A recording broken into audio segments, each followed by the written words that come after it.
Hello and welcome back to another video on daily use sentences. ഈ spoken English sentences ഇഷ്ടമായെങ്കിൽ share ചെയ്യുക, like ചെയ്യുക, subscribe ചെയ്യുക. Okay, so let's start.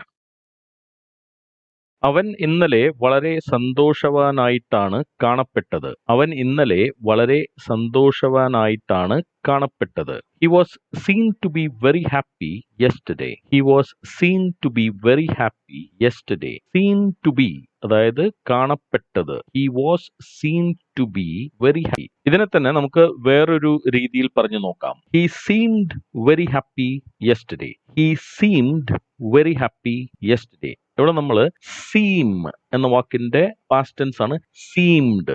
Seam എന്ന് പറഞ്ഞാൽ കാണപ്പെടുക അല്ലെങ്കിൽ നമുക്ക് തോന്നുക. അപ്പോ he seemed very happy yesterday. ഇന്നലെ അവൻ വളരെ സന്തോഷവാനായിട്ടാണ് എനിക്ക് തോന്നിയത്. He seemed very happy yesterday. അവർ എത്തുവാൻ വളരെയധികം സമയം എടുക്കുന്നതായി തോന്നുന്നു. അവർ എത്തുവാൻ വളരെയധികം സമയം എടുക്കുന്നതായി തോന്നുന്നു. They seem to be taking a long time to They seem to be taking a long time to come അല്ലെങ്കിൽ to arrive. അവർ എത്തുവാൻ വളരെയധികം സമയം എടുക്കുന്നതായി തോന്നുന്നു. അപ്പൊ ആ തോന്നുന്നു എന്നതിന് വേണ്ടിയാണ് നമ്മളിവിടെ എന്ന് പറയുന്നത്. അവർ ഇന്നേരം ഇവിടെ എത്തേണ്ടതാണ്. അവർ ഇന്നേരം ഇവിടെ എത്തേണ്ടതാണ്. They should have been here by now. They should have been here by now. By now ഈ സമയത്തിനുള്ളിൽ they should have been here. അവർ ഇവിടെ എത്തേണ്ടതായിരുന്നു, എത്തേണ്ടതാണ്. They should have been here by now.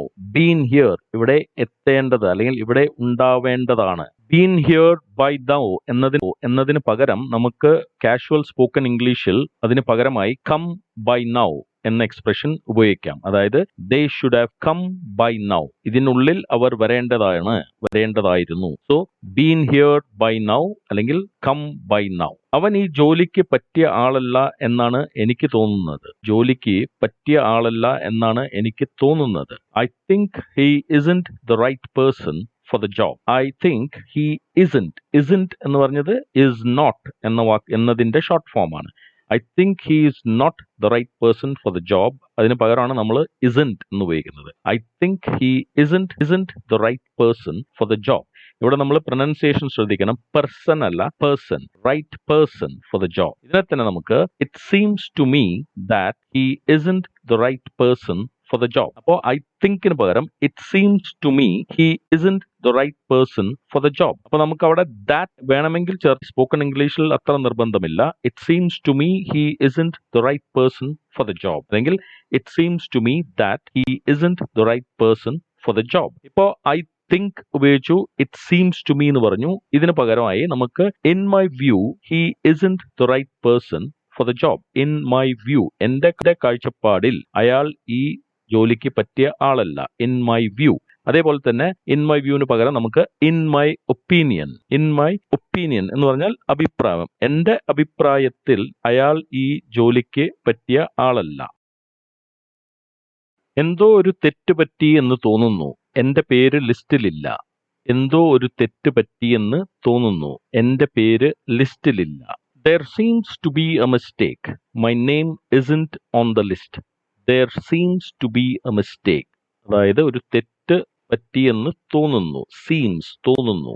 ഇവിടെ നമ്മൾ സീം ഉപയോഗിക്കണോ അല്ലെങ്കിൽ സീംസ് ഉപയോഗിക്കണോ എന്നൊരു കൺഫ്യൂഷൻ ഉണ്ടാവാം.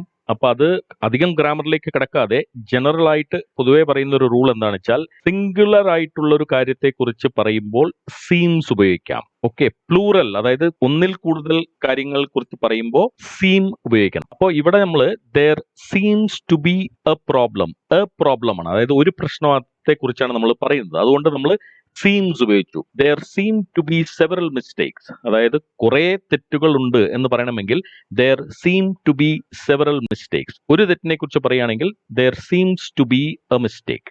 Okay, ഇതിന്റെ കൂടുതൽ ഗ്രാമറിലേക്ക് കിടക്കാതെ നമുക്ക് സ്പോക്കൺ ഇംഗ്ലീഷിൽ ഓർത്തു വെക്കാവുന്ന ഒരു ജനറൽ റൂളാണ് ഇത്. ഓക്കെ, ഇന്ന് നീ വളരെ മൗനമായിട്ടാണല്ലോ കാണപ്പെടുന്നത്. എന്തുപറ്റി? അല്ലെങ്കിൽ ഇന്ന് നിനക്ക് മിണ്ടാട്ടമൊന്നും ഇല്ലല്ലോ. എന്തുപറ്റി? You seem silent today. What happened? You seem silent today. അങ്ങനെയും പറയാം. അല്ലെങ്കിൽ you seem to be silent today. what happened? നീ ഇന്ന് സൈലന്റ് ആയിരിക്കുന്നു. എന്തു പറ്റി? അതെനിക്ക് വിട്ടേക്ക്, ഞാൻ കൈകാര്യം ചെയ്യാം. അതെനിക്ക് വിട്ടേക്കൂ, ഞാൻ കൈകാര്യം ചെയ്യാം. Leave it to me, I will handle it. I will handle it, ഞാൻ അത് കൈകാര്യം ചെയ്യാം. ലീവ് ഇറ്റ് ടു മീ, എനിക്ക് വിട്ടേക്കൂ. ഐ വിൽ ഹാൻഡിൽ ഇറ്റിന് പകരം ഞാൻ കൈകാര്യം ചെയ്തോളാം എന്ന് പറയണമെങ്കിൽ ഐ ഷാൽ ഹാൻഡിൽ ഇറ്റ്, അല്ലെങ്കിൽ ഐ ഷാൽ ഹാൻഡിൽ ദിസ്. ഞാൻ കൈകാര്യം ചെയ്തോളാം. I shall handle this. എന്നെ അത് കൈകാര്യം ചെയ്യാൻ അനുവദിക്കൂ. എന്നെ അത് കൈകാര്യം ചെയ്യാൻ അനുവദിക്കൂ. Allow me to handle this. Allow me, എന്നെ അനുവദിക്കൂ. ടു ഹാൻഡിൽ ദിസ്, ഇത് കൈകാര്യം ചെയ്യാൻ. അതിനെ തന്നെ നമുക്ക് ലെറ്റ് മീ ഹാൻഡിൽ ദിസ്. ഇപ്പൊ നമ്മൾ സ്വമേധയാ പറയാണ് ഞാനത് ചെയ്യാം എന്ന് പറയുമ്പോൾ ലെറ്റ് മീ ഹാൻഡിൽ ദിസ്. അപ്പൊ നമ്മൾ പെർമിഷന് വേണ്ടി കാത്തിരിക്കുന്നില്ല, നമ്മൾ തന്നെ ഡിസൈഡ് ചെയ്യാണ്. ലെറ്റ് മീ ഹാൻഡിൽ ദിസ്, ഞാനത് ചെയ്തോളാം, അല്ലെങ്കിൽ ഞാനത് കൈകാര്യം ചെയ്യാം. Let me handle this. എന്നാൽ അവനത് കൈകാര്യം ചെയ്യട്ടെ, അവന് ഇതിനൊരു പ്രത്യേക കഴിവുണ്ട്. എന്നാൽ അവനത് കൈകാര്യം ചെയ്യട്ടെ, അവന് ഇതിന് ഒരു പ്രത്യേക കഴിവുണ്ട്. Then let him handle it. He has a special ability for this. Then let him handle it. എന്നാൽ അവനത് കൈകാര്യം ചെയ്യട്ടെ. He has a special ability, അതായത് ഒരു സ്പെഷ്യൽ ആയിട്ടുള്ള ഒരു കഴിവുണ്ട്, പ്രത്യേക കഴിവുണ്ട് for this. ഇതിന്, അതിന് എന്ന് പറയണമെങ്കിൽ that ഉപയോഗിക്കും. അപ്പോ he has a special ability for this, ഇതിന്, അല്ലെങ്കിൽ he has a special ability for that, അതിന്. ഈ വസ്ത്രം വിൽക്കാനുള്ളതല്ല. ഈ വസ്ത്രം വിൽക്കാനുള്ളതല്ല. This dress is not for sale. This dress, ഈ വസ്ത്രം is not for sale. സെയിലിനുള്ളതല്ല, വിൽക്കാനുള്ളതല്ല. This dress is not for sale. എനിക്ക് പാലിനോട് അലർജി ഉണ്ട്. എനിക്ക് പാലിനോട് അലർജി ഉണ്ട്. I have an allergy to milk. I have an allergy to milk. അപ്പോ മിൽക്കിനോട് എനിക്ക് അലർജിയാണ്. അതിനെയാണ് നമ്മൾ അലർജി ടു മിൽക്ക്. ഇതിനെ തന്നെ നമുക്ക് വേറൊരു രീതിയിലും പറയാം. I am allergic to milk. I am allergic to milk. നേരത്തെ നമ്മൾ I have an allergy to milk എന്ന് പറഞ്ഞു. ഇവിടെ I am allergic to milk. രണ്ടിന്റെയും സ്പെല്ലിംഗ് നോക്കുക. അവളെ കാണാൻ അവളുടെ അമ്മയെ പോലിരിക്കും. അവളെ കാണാൻ അവളുടെ അമ്മയെ പോലിരിക്കും. She looks like her mother. She looks like her mother. She looks എന്ന് പറഞ്ഞാൽ അവളെ കാണുമ്പോൾ, അവളുടെ മുഖച്ഛായ. She looks like her mother. Mother അവളുടെ അമ്മയെ പോലെ ഇരിക്കും. Like her mother. ഇതിനെ തന്നെ നമുക്ക് she resembles her mother. She resembles her mother.